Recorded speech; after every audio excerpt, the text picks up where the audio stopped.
नमस्कार दोस्तों, स्वागत है आपका आपके अपने यूट्यूब चैनल पर। हाँ दोस्तों, थोड़ा सा लेट हुआ ये वीडियो क्योंकि कल भी वीडियो नहीं बना पाया था और आगे भी जैसे समय मिलेगा मैं आपको वीडियो दे दूंगा। अभी एक बड़ा उतार चढ़ाव देखने को मिल रहा है क्रिप्टो करेंसी मार्केट में, जैसा कि FTX जो एक क्रिप्टो एक्सचेंज है जिसके लिए बात कही जा रही है कि दिवालिया घोषित हो गया है। देखिए, अब ये क्रिप्टो मार्केट है, बड़ी बड़ी जो मार्केट होते हैं वो भी ठप हो जाते हैं, क्रैश हो जाते हैं। तो डिपेंड करता है नीयत पर। यदि पहले ही आपकी नीयत कुछ गलत करने की है तो कोई फ़र्क नहीं पड़ता कि आपके पीछे कितने बड़ा क्राउड है। चलिए, ये बात तो है। अब FTX के बारे में थोड़ा सा बता दूं कि ये एक क्रिप्टो एक्सचेंज, जैसा हमारा बाइनेंस है उस तरह का एक क्रिप्टो एक्सचेंज है जिसका कि वर्थ हम 26 अरब डॉलर मान सकते हैं, जैसा कि 26 बिलियन डॉलर बताया जा रहा है उसके आसपास का। 2019 के आसपास की कंपनी बताई जा रही है, एक्सचेंज बताया जा रहा है। साथियों, इसकी बात इसीलिए कर रहा हूँ क्योंकि कहीं ना कहीं क्रिप्टो का नाम आते ही दिमाग में PVC मेटा टोकन भी घूमना शुरू हो जाता है। तो एक डाउट क्रिएट हो जाता है कि यदि इतनी बड़ी कंपनी में कुछ फ्रॉड हो रहा है, दिवालिया घोषित हो रही है, तो भविष्य पर्लवाइन का क्या है, PVC मेटा टोकन का क्या है। तो डोंट वरी, आप उस मामले में ना रहे क्योंकि नियत पे डिपेंड करता है। जैसा कि मैंने आपको पहले भी बताया, 2019 की कंपनी है, 2-3 साल में ही इतना ऊंचा मुकाम हासिल कर लिया था। तो क्योंकि बताया जाता है कि बाइनेंस के बाद इसी का नंबर आता है। क्रिप्टो वर्ल्ड की बात करें, एक्सचेंज की बात करें, तो एक क्राउड को लेके या वर्थ को लेके बात करें तो बाइनेंस के बाद इसी का नंबर बताया जा रहा है। FTX कंपनी का खुद का एक, माफ़ कीजिएगा, एक्सचेंज है। इसका खुद का एक क्रिप्टो टोकन भी है जिसे FTXD कहा जाता था, अब कहा जाता है।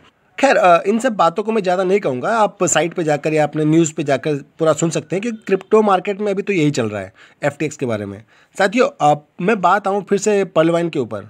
अब देखिए, भविष्य की बात करेंगे तो भविष्य में तो देखने वाली बातें होती है कि क्या क्या हो जाता है। अभी से आप प्रेडिक्ट नहीं कर सकते, अनुमान नहीं लगा सकते हैं। अभी एक मार्केट की बात करें कि मार्केट में बहुत सारी दुकानें होती हैं। अब कौन सी दुकान कब तक चलेगी वो निर्भर करता है उसकी नीयत पर। अब देखिए, FTX भी कुछ भ्रांतियों के चलते ही डूब गया है, या कहूँ कि मार्केट में नकारात्मकता के चलते। क्योंकि सुनने में आ रहा है, काफ़ी जो खबरें निकल के आती है उसमें बताया जाता है कि कहीं ना कहीं बाइनेंस के द्वारा खरीदा जा रहा था FTX, और उसका जो लेन देन है FTX की मुद्रा में किया जाना था। अब वो मुद्रा को बाइनेंस ने नकारा। अब उस नकारने के कारण लोगों में भ्रांति फैल गई कि ये फ्रॉड है। मतलब ये अगर बाइनेंस नहीं ले रहा है तो हमारे पास किस यूज़ का। लोगों ने उसे विड्रॉल करना शुरू किया। अब एकदम इतना विड्रॉल शुरू होगा तो कैसे लिक्विडिटी उसकी पूरी हो पाएगी, कैसे लोग उसका पैसा दे पाएंगे जो कि अरबों में है। तो उसी के चलते कहीं ना कहीं मार्केट क्रैश हुआ, सिस्टम क्रैश हुआ और दिवालिया अपने आप को घोषित करना पड़ा FTX को। साथियों, इसी संभावना को लेकर, जो अभी ये नकारात्मकता के परिणाम को लेकर ही कहीं ना कहीं पर्लवाइन अपने लिक्विडिटी को ऐड करने में कहूँ कि हिचक रहा है। कहीं ना कहीं लोग भी अभी नकारात्मकता फैला रहे हैं पर्लवाइन के लिए। तो उस चीज़ से बचने के लिए ही पर्लवाइन ने अपनी लिक्विडिटी अभी तक ऐड नहीं की है। एक परिणाम ये भी जान सकते हैं, क्योंकि अभी तक हम जहां सोच सकते हैं, कहीं ना कहीं हमसे ज़्यादा सोचने वाले भी लोग हैं जो इस बारे में सोचते हैं कि परिणाम क्या हो सकता है। नकारात्मकता को पहले देखा जाता है किसी भी व्यापार में। चलिए, खैर, ये सब बातें चलती रहेंगी। आप न्यूज़ पे जाके और भी इसके बारे में डिटेल में जान सकते हैं। क्यों, PVC मेटा टोकन जुड़ा हुआ है क्रिप्टो मार्केट से, इसीलिए मैं आपको ये FTX के बारे में इतना बताया। चलिए, अब डेली अपडेट की बात कर लूँ तो ID रजिस्ट्रेशन की बात करूंगा शुरू में, जो कि 13 तारीख तक 2000 नए खाते जोड़कर 1000278 तक पहुंचा हुआ था। 509000 तक पहुंचा हुआ था, और ये संख्या 1000 जुड़कर 14 तारीख को हो गई थी, यानी कि कल तक हो गई थी 1000278 यानी कि 85,10,000 तक पहुंच गई थी। और आज भी लगभग 2000 नए खाते ही खुल पाएंगे।